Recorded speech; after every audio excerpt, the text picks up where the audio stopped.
sa ating banal na misa.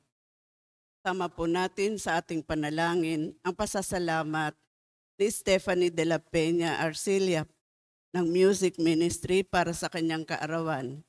Gayon din ang pasasalamat ni Margie Balawag, Gingab and Marquez family, Elenita Cascasan and family, Regacho family, Palanque family, Dorado family, Wilma Domingo, Bert Jim Mariquet, Soriano family, Nora and Ryan, Rachel Rodriguez, Luciano family, Tining family, Lino family, Emma Magtangob, Dolores Casilag, Francisco Casilag, Benito Lim, Ednalaga family, El Amparo family, Arga family, Gillette Yupanco, Josie Bulanaden family, Tina Tumagan, Angelica Tolentino, Irma Ramirez, Pelino and Eliano family, Ana Carmela Evangelio, Rochi Harder, Alcober family, at De Leon family.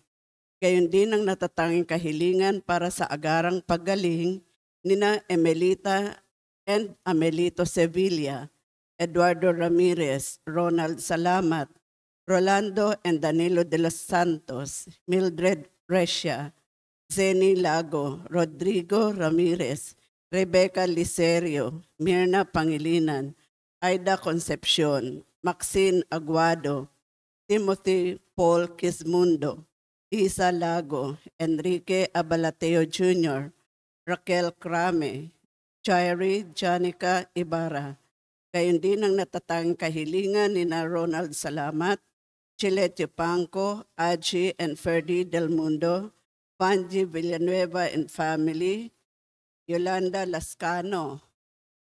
Panalangin para sa mga kaluluwa ni na Reynaldo Cascasan, Conrada, Ismael, Rodolfo, Dr. Nixon C., Angelina Pineda, Jovencio Pineda, Martina Regalado, Dustin Kurt, Marcos, Natividad Gonzalez, Edelberto Gonzalez, Consuelo and Teodoro Cordova, Alicia, Monsignor Norberto Habos, Monsignor Pepe Ramirez, Father Angelino De Feo Jr., Father Odon De Castro, Father Eric Santos, Julianito and Lorna Mercado, Rose Sarder, Ronaldo Kawachi Sr., Mark Dison, Mariel, Leia May Pantino, Christian, Anthony Vargas, Rosa Haplig, Alberto Maligon, Francisco Dicena, Pacencia Dilenia, Teresita Chokson,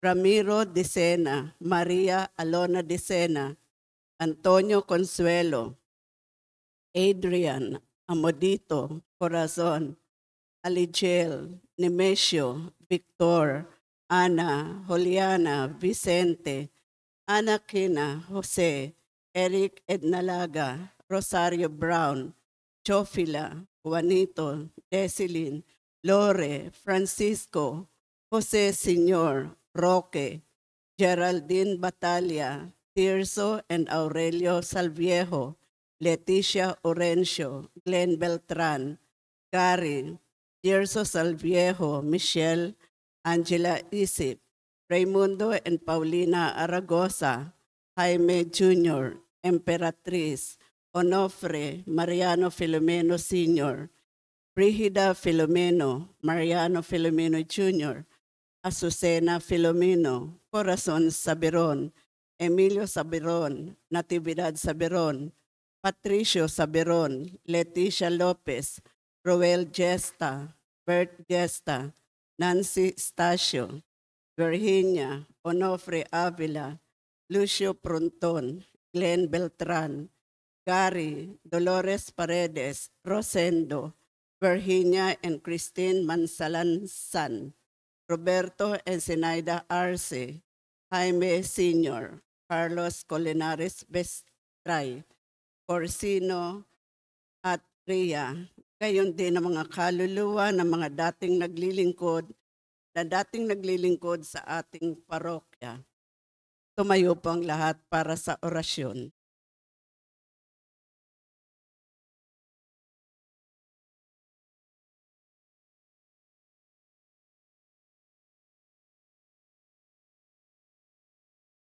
Sa ngalan ng Ama, at ng Anak, at ng Espiritu Santo. Amen.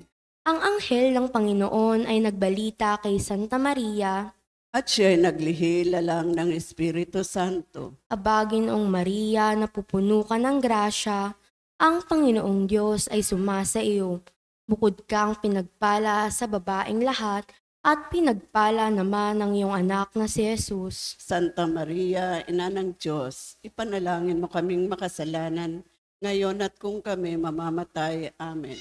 Narito ang alipin ng Panginoon. Maganap nawa sa akin ang ayon sa wika mo. Aba, Ginoong Maria, napupuno ka ng grasya, ang Panginoong Diyos ay sumasa iyo.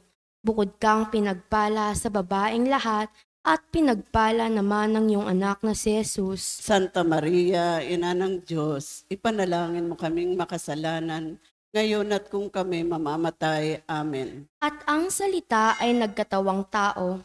At nakipamuhay sa atin. Aba, Ginoong Maria, napupuno ka ng grasya, ang Panginoong Diyos ay sumasa iyo. Bukod kang pinagpala sa babaeng lahat, at pinagpala naman ng iyong anak na si Jesus. Santa Maria, Ina ng Diyos, ipanalangin mo kaming makasalanan, ngayon at kung kami mamamatay. Amen. Ipanalangin mo kami, O Santa Ina ng Diyos, Nang kami maging dapat makinabang sa mga pangako ni Kristo. manalangin tayo. Panginoon naming Diyos, kasihan mo nawa ang aming mga kaluluwa sa iyong mahal na grasya, at yayamang dahilan sa pamamalitan ng anghel ay nakilala namin ang pagkakatawang tao ni Jesucristong anak mo. Pakundangan sa mahal na pasakit at pagkamatay niya sa krus, papakinabangan mo kami ng kanyang pagkabuhay na maguli sa kadakilaan sa langit. Sa pamamagitan ni Jesucristong aming Panginoon. Amen. Luwalhati sa Ama, at sa Anak, at sa Espiritu Santo, Kapara nung unang-una ngayon at magpakailanman magpasa walang hanggan. Amen. sa ngalan ng Ama, at ng Anak, at ng Espiritu Santo. Amen. Amen.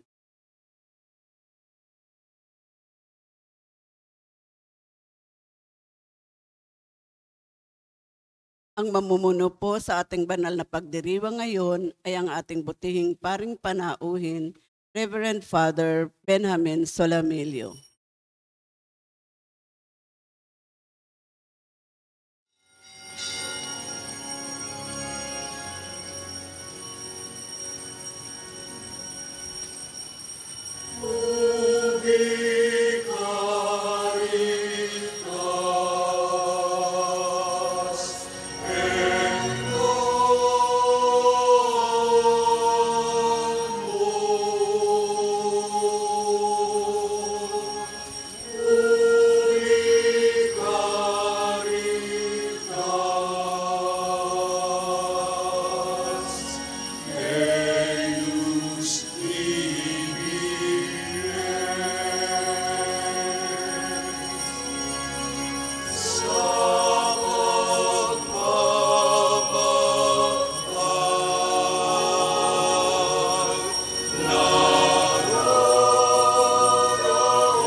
Ng Ama at ng Anak at ng Espiritu Santo, Amen. sumainyo ang Panginoon. At sumayo rin. Magpasalamat tayo sa Diyos sa kanyang kabutihan. sa lahat ng mabiyaya at pagpapala na ating natanggap. Tayo ay nasa ika-4 na linggo ng Kwaresma. Ang 4 na linggo ay tinatawag nating Laetare Sunday, na tayo dapat magalak dahil nalalapit ng ating kaligtasan. Sa misa ngayon, itaas natin sa Diyos ang ating mga pagsusumamot, mga hinaing. Sama natin sa ating panalangin ang ating mga mahal sa buhay, ang ating mga kapamilya, kamag-anak, kaibigan, mga taong pinagkakautangan natin ng loob, mga taong pinangakuan natin ng pagdarasal, sa mga taong nangangailangan ng dasal, lalo tigit ang mga mahihina at may sakit. At upang tayo maging karapat-dapat gumanap sa banal na pagdiriwang, lumapit tayo sa Diyos, may pagsisisi, aminin muna natin ang ating mga pagkakamali, ang ating mga nagawang kasalanan. Kaya sabay-sabay tayo, inaamin ko Sa makapangyarihang Diyos at sa inyo mga kapatid, na lubha akong nagkasala sa isip, sa salita at sa gawa, at sa aking pagkukulang. Kaya isinasamo ko sa mahal na Birheng Maria, sa lahat ng mga anghel at mga banal, at sa inyong mga kapatid, na ako'y panalangin sa Panginoong ating Diyos. Kawaan tayo ng makapangyarihang Diyos. Patawarin tayo sa ating mga kasalanan at patnubayan tayo sa buhay na walang hanggan. Amen.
Manalangin tayo. Ama naming makapangyarihan, ikaw ay nakikipagkasundo sa sangkatauhan sa pamamagitan ng iyong salita.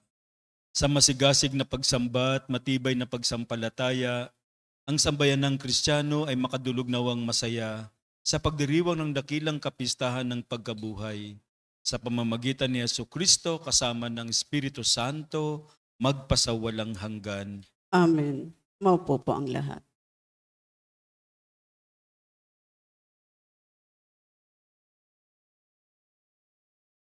Matapos masakop ng Persya ang Babylonia, Pinukaw ng Diyos ang kalooban ni Haring Ciro na nagpabalik sa mga Israelita sa kanilang bayan at nag-utos itayo ang templo.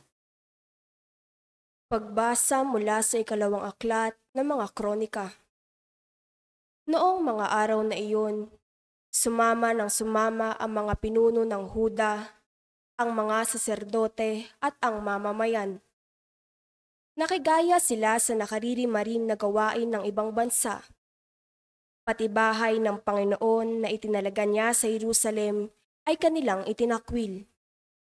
Gayunman, dahil sa habag ng Panginoon sa kanila at sa pagmamalasakit sa kanyang templo, lagi niyang pinadadalhan sila ng mga sugo.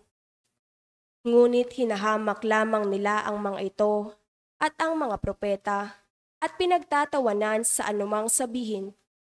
Kaya, umabot na sa sukdulan ang puot ng Panginoon. Sinunog ng mga kalaban nila ang bahay ng Panginoon, winasak ang muog ng Jerusalem at ang malalaking gusali. Ang mahalagang ari-arian doon ay tinupok din.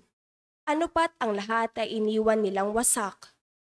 Ang naligtas sa patalim ay dinala nilang bihag sa Babylonia. Dooy inalipin sila ng hari at ng kanyang mga anak hanggang ang Babylonia ay masakop ng Persia. Sa gayon, natupad ang hula ni Jeremias na ang lupain nakapamahinga sa loob ng 7 taon singkad. Upang matupad ang salita niyang ito sa pamamagitan ni Jeremias, pinukaw ng Panginoon ang kalooban ni Ciro, hari ng Persia, noong unang taon ng kanyang paghahari. Nagpalabas ang haring ito ng isang pahayag sa buong kaharian na ganito ang isinasaad. Ito ang pahayag ng Haring Ciro ng Persia. Ipinaubaya sa akin ng Panginoon, Diyos ng kalangitan, ang lahat ng kaharian sa daigdig, at inutusan niya akong magtayo para sa kanya ng templo sa Jerusalem ng Huda. Kaya, ang sino man sa inyo na kabilang sa kanyang bayan, ay pinahihintulutan kong pumunta sa Jerusalem. Samahan nawa siya ng Panginoon, ang kanyang Diyos. Ang salita ng Diyos. Salamat sa Diyos. Salmong tugunan sa pamamagitan ng pag-awit. Kung ika'y aking limutin, wala na akong aawitin.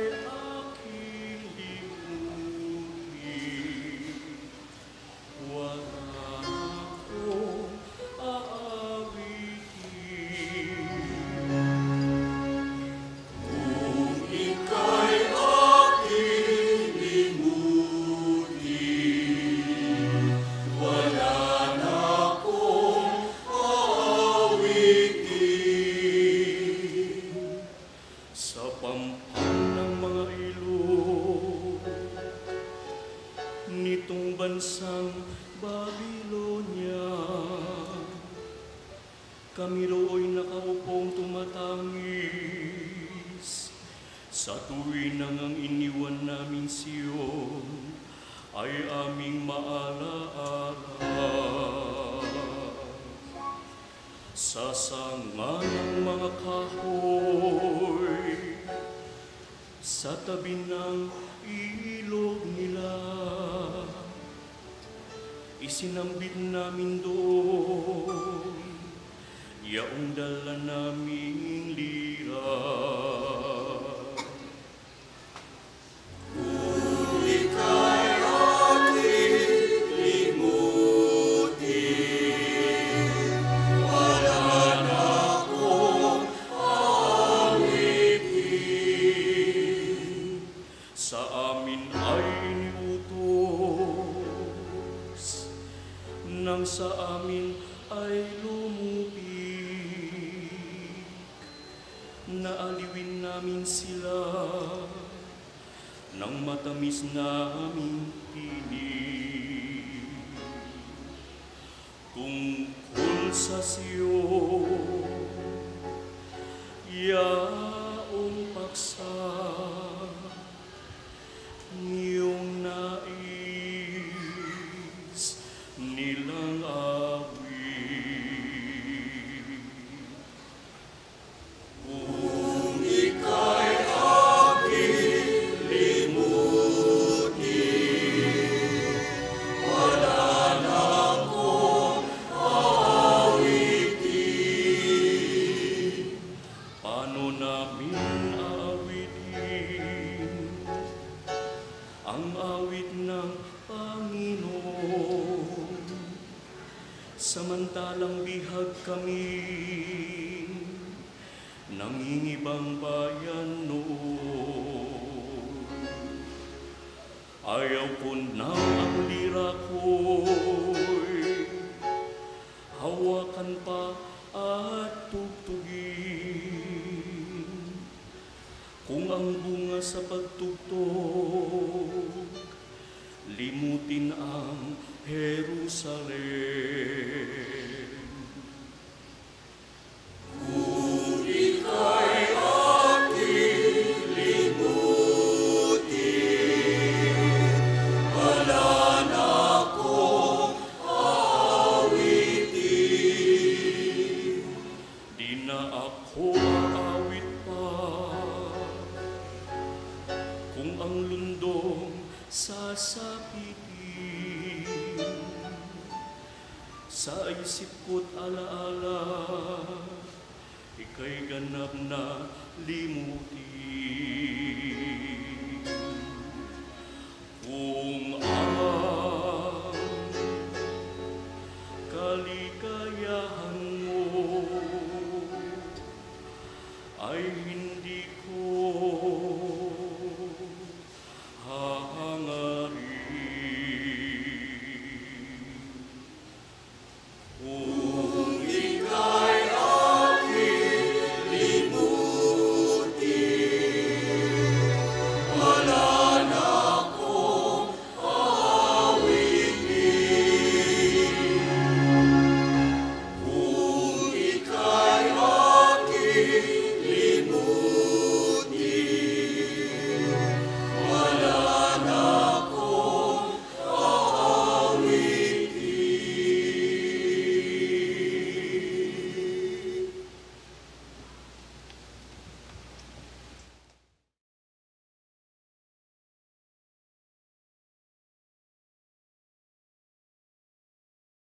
Noong tayo'y lugmok sa kasalanan, ang Diyos ang unang kumilos para iligtas tayo.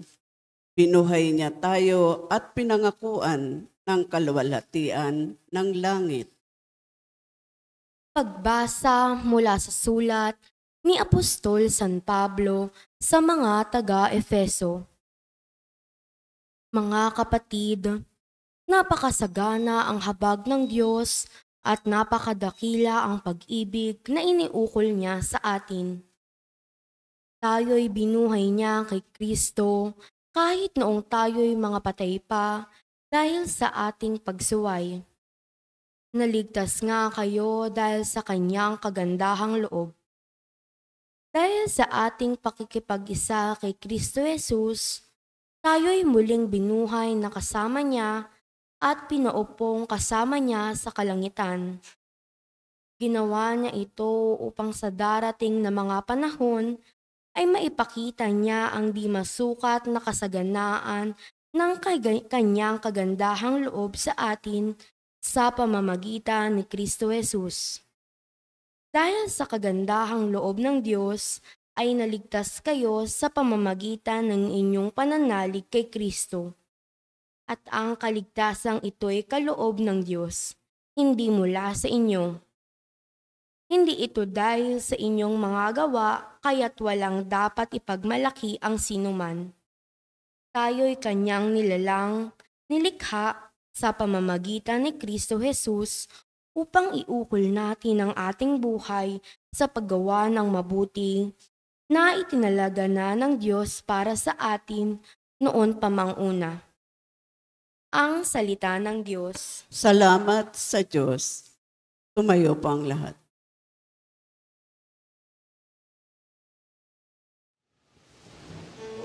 Pag-ibig sa sanlibutan,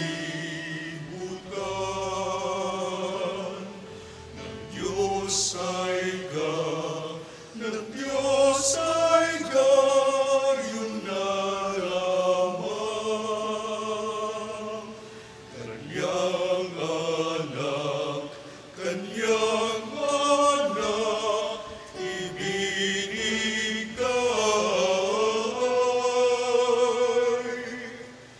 upang mabuhay kailanman ang nananalig na tunay. Pag-ibig sa Pag-ibig sa Diyos ay Kanyang anak ibinigay.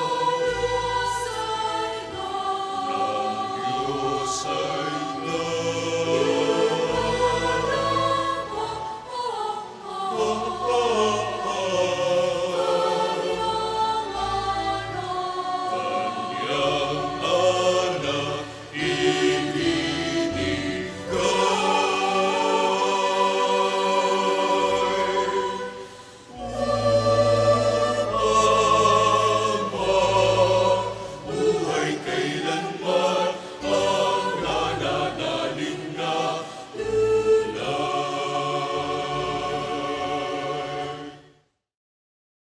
Sumainyo ang Panginoon. At sumayo rin. Ang mabuting balita ng Panginoon ayon kay San Juan. Papuri sa iyo, Panginoon. Noong panahong iyon, sinabi ni Jesus kay Nicodemo kung paanong itinaas ni Moises ang ahas doon sa ilang, gayon din naman kailangang itaas ang anak ng tao upang ang sinumang sumasampalataya sa kanya ay magkaroon ng buhay na walang hanggan. Gayon na lamang ang pag-ibig ng Diyos sa sanlibutan, kaya ibinigay niya ang kanyang bugtong na anak upang ang sumampalataya sa kanya ay hindi mapahamak, kundi magkaroon ng buhay na walang hanggan. Sapagkat sinugo ng Diyos ang kanyang anak, hindi upang hatulang maparusahan ang sanlibutan, kundi upang iligtas ito sa pamamagitan niya. Hindi hinahatulang maparusahan ang nananampalataya sa bugtong na anak ng Diyos, ngunit hinahatulan ng parusahan ang hindi nananampalataya sa Kanya. Hinatulan sila sapagkat naparito sa sanlibutan ng ilaw, ngunit inibig pa ng mga tao ang dilim kaysa liwanag, sapagkat masama ang kanilang mga gawa. Ang gumagawa ng masama ay ayaw sa ilaw, hindi lumalapit dito upang hindi mahayag ang kanyang mga gawa. Ngunit ang namumuhay sa katotohanan ay lumalapit sa ilaw. Sa gayon, nahahayag na ang kanyang mga ginagawa'y pagsunod sa Diyos. Mga kapatid, ang mabuting balita ng ating kaligtasan. Pinupuri ka namin, Panginoong Hesukristo. Tayo ay nasa ika-4 na linggo ng Kwaresma. At ang ika-4 na linggo ng Kwaresma ay tinatawag nating Laetare Sunday. Na ibig sabihin ng Laetare ay magalak, rejoice, galing sa salitang Latin. At ito ang unang salita sa pasimulan ng misa. May antiphon po ang misa. At ang unang word, ang unang salita doon ay rejoice. No? Magalak. Rejoice with Jerusalem and be glad because of her, all you who love her. Makigalak kayo sa Jerusalem dahil sa Kanya, kayong lahat na nagmamahal sa lungsod na ito. Taken from Isaiah 66:10-11. Mga kapatid, dapat nating maramdaman ang kagalakan dahil nalalapit ng ating kaligtasan. Pero wait lang, di ba nasa panahon pa tayo ng Kwaresma? Dapat na ba tayong magalak? Di ba meron pang darating na pagpapakasakit, paghihirap at kamatayan ng ating Panginoon? Yun na ito ang maganda sa buhay Kristiyano. tayo ay hinihikayat lagi na tumingin sa hinaharap, beyond the horizon.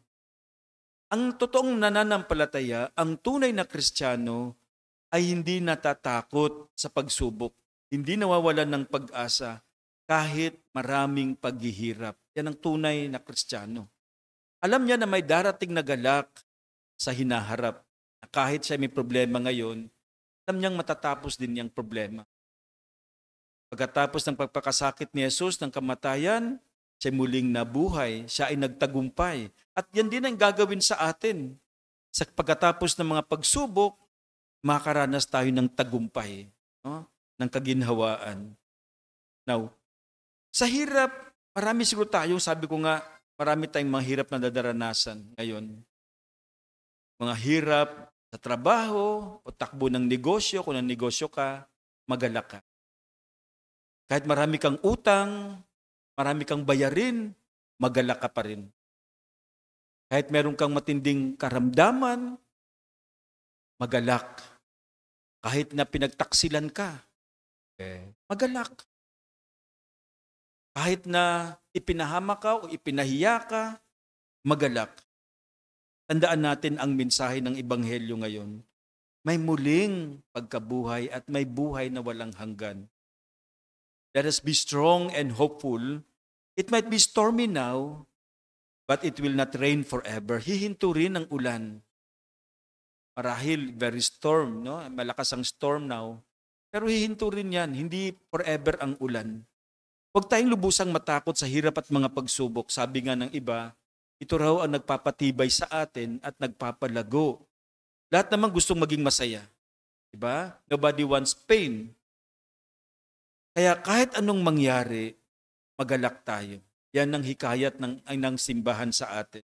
At ang pinakadahilan nito ay ang John 3:16 na memorize ng mga ating mga kapatid na Pentecostals, no? Ng mga evangelicals. John 3:16, for God so loved the world that He gave His only begotten Son, that those who believe in Him shall not perish but will have a life eternal. Ito yung sinasabi ng Ebanghelyo sa atin. For God did not send His Son to the world, no, to condemn the world, but to save the world through Him. O hindi ba dapat tayong magalak? Ang ating mapagbasa ngayong linggo ay nagpapahayag sa atin ng isang mahalagang katotohanan na ang awa ng Diyos ay ang ating kaligtasan, yung kanyang habag at awa. Likas sa ating matigas, talagang minsan matigas ang ulo natin. Hindi tayo nakikinig sa salita ng Diyos, no? Sa sinasabi ng Diyos. Sa ating ebanghelyo, o hindi kaya sa first reading muna, no? Sa first reading natin, tulad ng bayang Israel, hindi nakikinig sa sinasabi ng Diyos. Naging matigas. Ganon din tayo, no? Maraming pagkakataon na mas pinili natin ang masama, hindi kabutihan.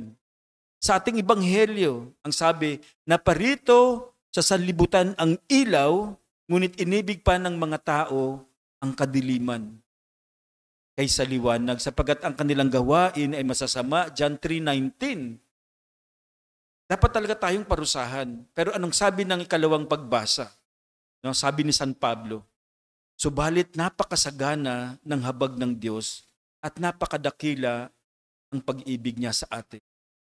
Tayo binuhay niyang kasama ni Kristo nung tayo mga patay pa dahil sa ating pagsuway. At dito sa kalawang pagbasa, nilinaw ni San Pablo ng kaligtasan ay hindi natin gawa. Ito ay bigay sa atin ng Diyos. Ang sabi ni San Pablo, for by grace you've been saved through Him. Through faith, I mean. No? And this is not from you. It is the gift from God. Hindi ito bunga ng ating pagsisikap, ang kaligtasan. It is purely a gift from God. Tandaan natin to. Hindi, akala kasi natin, no, nakadepende sa atin ang kaligtasan. Sasabihin ko sa inyo, kahit na yung mabubuti nating ginagawa, hindi sapat upang tayo maligtas. At marami tayong mga ginawang kabutihan. Alam niyo po, isang kwento na isang lay minister na namatay. Alam niyo yung kwento ng isang lay minister? Sa lay minister sila. Namatay ang isang kasama nila. At sa pintuan ng langit, tinanong siya ni San Pedro, dapat, anong dahilan, bakit ka dapat makapasok? Bigyan mo ko ng magandang dahilan kung bakit ka dapat makapasok sa kaharian ng Diyos. No? Sabi ng lay minister, araw-araw ako nagsisimba. Okay, very good. 1 point. Kailangan umabot ka sa 100 points. No? Sabi niya, nagrurosaryo ako araw-araw. Very good. 2 points. Sumasama ako sa apostolate ng simbahan. Very good. 3 points. No? Mabuti akong ama sa aking mga anak. Very good. 4 points. Pag may dumadaan na mahirap sa bahay namin, naawa ko, binibigyan ko, tinutulungan ko. Very good, 5 points. Layo pa ng 100 points. Sabi niya, ano kaya to? Nangamot na siya, wala na siyang mahagilap. No? Sabi niya, Nyor Pedro, baka hindi ako makapasok sa kaharian ng Diyos. Sana kaawaan ako ng Diyos. Very good. No? Makakapasok ka. Ang awa at ang habag ng Diyos ang makapagliligtas sa atin. Kahit kaming mga pare, hindi namin kaya. Kahit ang obispo at Santo Papa, hindi kakayanin. Only by the grace and mercy of God that we can be saved. Hindi natin ito makukuha sa ating talino. Hindi natin ito makukuha sa ating lakas. At hindi natin mabibili kahit gaano kapakayaman. Ibig sabihin ba, hindi na tayo gagawa ng kabutihan, hindi naman pala nakadepende sa atin. And that's the biggest mistake. Pag inisip mong, hindi na pala ako gagawa ng kabutihan kasi hindi naman nakadepende sa akin. Paano tayo kakaawaan ng Diyos? No? Alam niyo po, may papel ang paggawa ng kabutihan, ang pagsunod sa kagustuhan. Kaya nga si Jesus, kapag siya ay naggagamot, kapag siya nagpapagaling ng may sakit, anong sinasabi niya? Magaling ka na. Humayo ka at wag nang gumawa ng kasalanan. Ang sabi lagi ni Jesus. No? Sana, kapag dumating na ang ating panahon at tayo humarap sa Diyos sa itaas, masabi natin, Panginoon, ginawa ko ang lahat ng aking makakaya. Sa aking mga pagkukulang, ikaw nang bahala. Sana, kaawaan mo akong makasalanan. And pretty sure, makakapasok tayo dahil nangangailangan tayo ng kanyang awa at habag. Amen?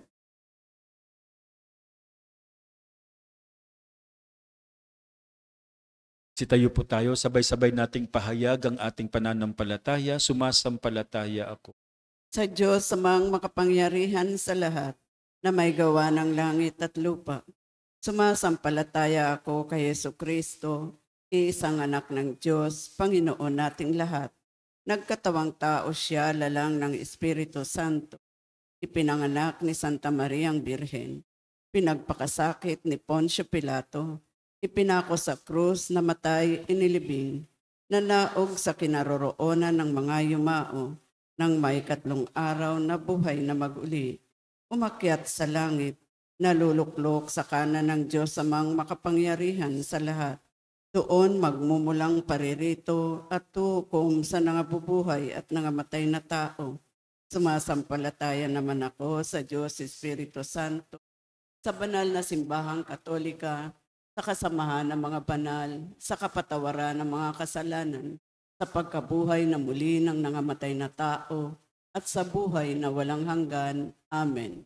Hindi lamang tanda ng ating pagkamakasalanan ang krus ni Jesus, ito rin ang tanda ng dakilang pag-ibig at awa sa atin ng Diyos na tagapagligtas natin. Sa bawat panalangin ng ating itutugon, Panginoon, dinggin mo kami.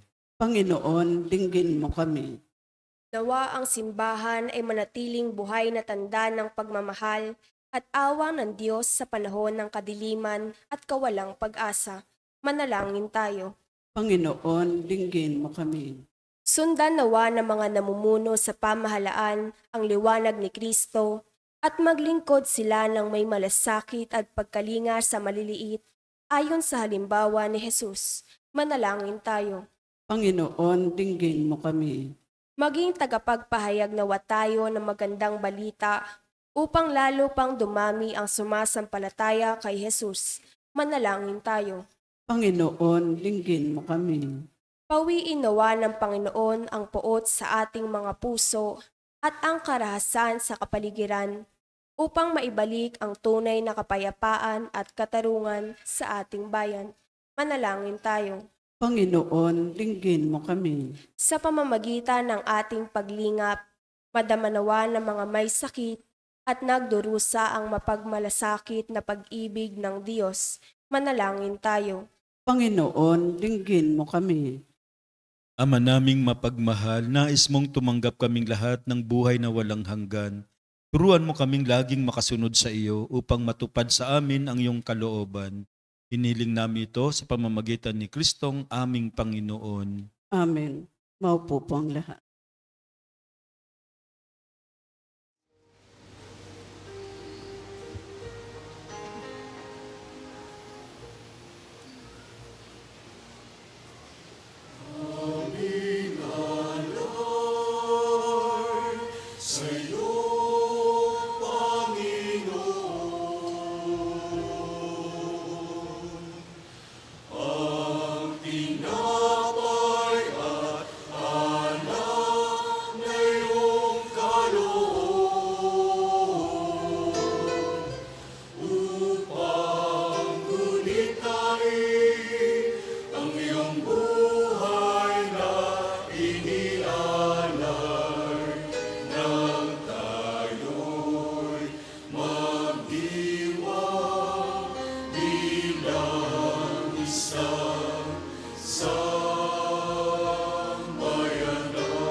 Manalangin kayo mga kapatid upang ang paghahain natin ay kalugdan ng Diyos Amang makapangyarihan. Tanggapin nawa ng Panginoon itong paghahain sa iyong mga kamay, sa kapurihan niya at karangalan sa ating kapakinabangan at sa buong sambayanan niyang banal. Ama naming lumikha, para sa paghahaing nagbibigay kagalingan, kami ngayon ay masayang nagsisipag-alay, kalakip ang dalangin amin nawang maidangal, ang pagdiriwang na ito ng banal na pakikinabang at maidulot nawa ito para sa kaligtasan ng tanan. Sa pamamagitan ni Jesucristo kasama ng Espiritu Santo, magpasawalang hanggan. Amen. Sumainyo ang Panginoon. At sumayo rin. Itaas sa Diyos ang inyong puso at diwa. Itinaas na namin sa Panginoon. Pasalamatan natin ang Panginoong ating Diyos. Marapat na siya ay pasalamatan. Ama naming makapangyarihan, tunay ngang marapat na ikaw ay aming pasalamatan sa pamamagitan ni Jesucristo na aming Panginoon. Sa aming kusang pagtitiis ng hirap, tinutulungan mong aming maitumpak ang kinamihas ng pagsalungat sa pananagutang iniatas. Sa amin pagtulad sa anak mong mahal na nagpakasakit para sa tanan, Ang pagsisikap namin iyong kinalulugdan at ang pagpapakabuti namin iyong ikinararangal. Kaya kaisa ng mga anghel na nagsisiawit ng papuri sa iyo nang walang humpay sa kalangitan, kami nagbubunyi sa iyong kadakilaan.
Banal, ikaw ang bukal ng tanang kabanalan. Kaya't sa pamamagitan ng iyong Espiritu, gawin mong banal ang mga kaloob na ito upang para sa amin maging katawan at dugo ng aming Panginoong Jesucristo. Bago niya pinagtiis ang kusang loob na maging handog, hinawakan niya ang tinapay, pinasalamatan kaniya. Pinaghati-hati niya iyon, iniabot sa kanyang mga alagad at sinabi, "Tanggapin ninyong lahat ito at kanin, ito ang aking katawan na ihahandog para sa inyo."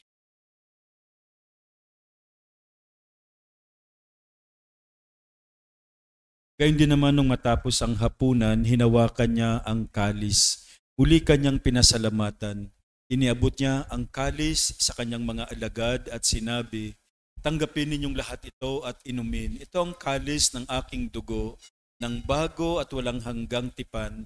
Ang aking dugo na ibubuhos para sa inyo at para sa lahat, sa ikapagpapatawad ng mga kasalanan. Gawin ninyo ito sa pag-alaala sa akin."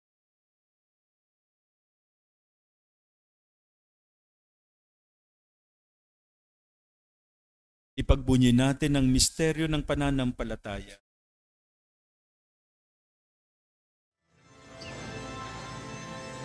Si Kristo ay damatay, si Kristo ay nabuhay, si Kristo ay babalik sa wakas ng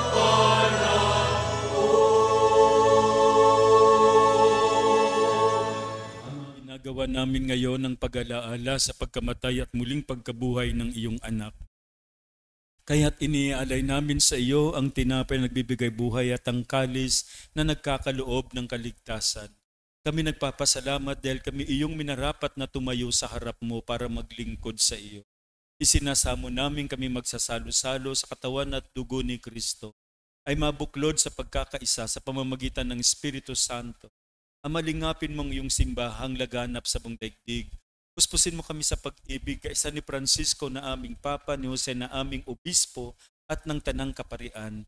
Alalahanin mo rin ang mga kapatid naming nahimlay nang may pag-asang sila'y muling mabubuhay, gayon din ang lahat ng mga pumanaw. Kaawaan mo sila at patuloyin sa iyong kaliwanagan. Kaawaan mo at pagindapatin kaming lahat na makasalo sa iyong buhay na walang wakas. Kaisa ng mahal na Birheng Maria na ina ng Diyos, si San Jose ang kanyang butihing kabiyak, kaisa ng mga apostol at ng lahat ng mga banal na namuhay dito sa daigdig ng kalugod-lugod sa iyo. May ipagdiwang nawa namin ang pagpupuri sa kararangal mo sa pamamagitan ng iyong anak na aming Panginoong Jesucristo. Sa pamamagitan ni Kristo, kasama niya at sa Kanya, ang lahat ng parangal at papuri ay sa iyo, Diyos Amang makapangyarihan, kasama ng Espiritu Santo, magpasawalang hanggan.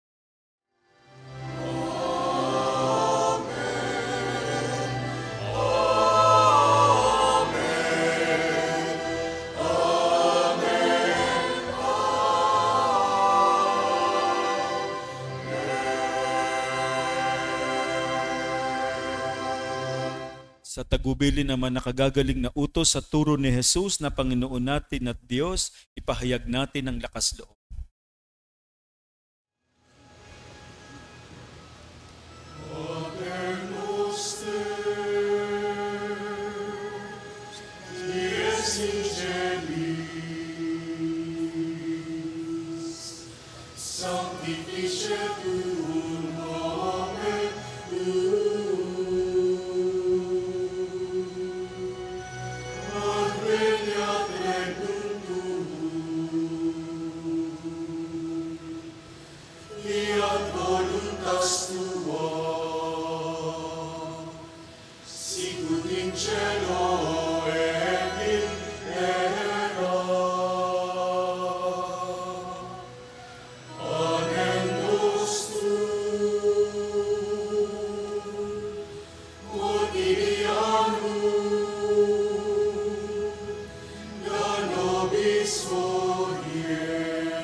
Hinihiling namin kami adya sa lahat ng masama, pagkalooban ng kapayapaan, araw-araw iligtas sa kasalanan at ilayo sa lahat ng kapahamakan, samantalang aming pinananabikan ng dakilang araw ng pagpapahayag ng tagapagligtas naming si Jesucristo. Sa'yo nagmumula ang kaharian at kapangyarihan at kaduwalhatian magpasawalang hanggan. Panginoong Jesucristo, sinabi mo sa iyong mga apostol, kapayapaan ang iniiwan ko sa inyo, ang aking kapayapaan ang ibinibigay ko sa inyo. Tunghayan mong aming pananampalataya at wag ang aming pagkakasala. Pagkalooban mo kami ng kapayapaan at pagkakaisa ayon sa iyong kalooban.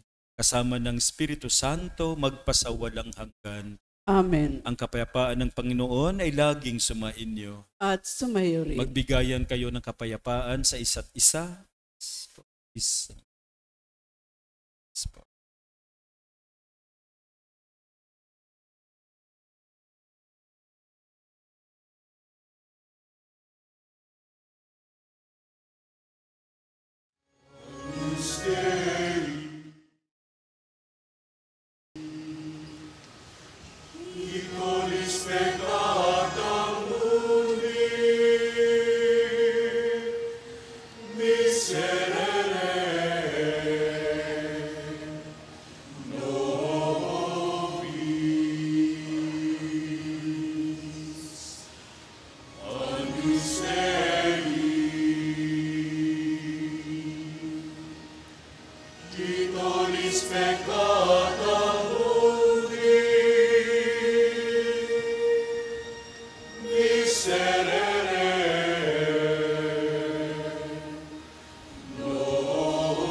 Ito ang kordero ng Diyos. Ito ang nag-aalis ng mga kasalanan ng sanlibutan. Mapalad tayong inaanyayahan sa kanyang piging.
Tumayo po ang lahat.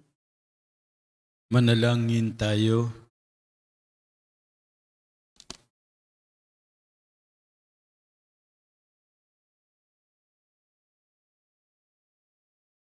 Ama naming mapagmahal, dinatanglawan mo ang lahat ng tao na isinisilang sa daigdig na ito. Sa kaloob mong liwanag, tanglawan mo ang aming kalooban upang ang dapat naming isaloob na iyong ikinalulugod ay lagi naming isaisip at ikaw ay aming wagas na maibig. Sa pamamagitan ni Jesucristo kasama ng Espiritu Santo, magpasawalang hanggan. Amen. Maupo po muna ang lahat. Ito po, magkakaroon po tayo ng second collection para sa Alay Cup.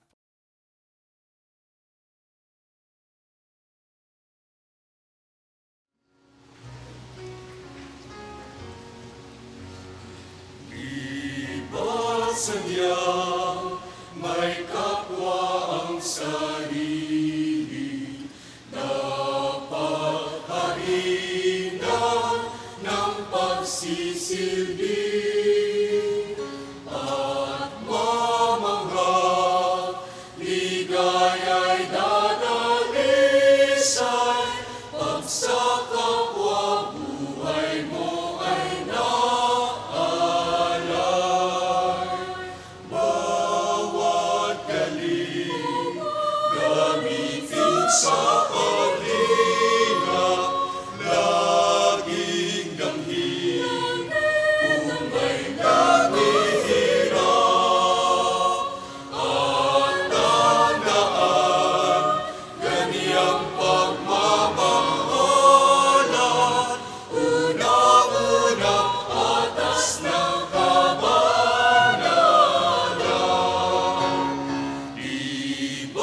Sadyang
Tumayo po ang lahat.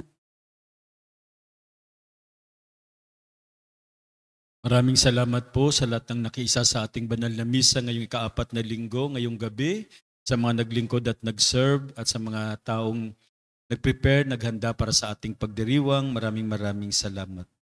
Sumainyo ang Panginoon. At sumayo rin. Magsiyuko kayo samantalang iginagawad ang pagbabasbas.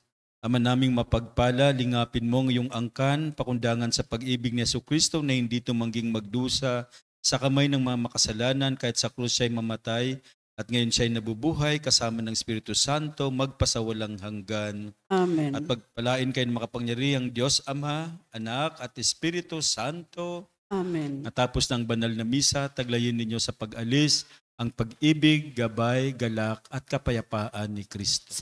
Salamat sa Diyos.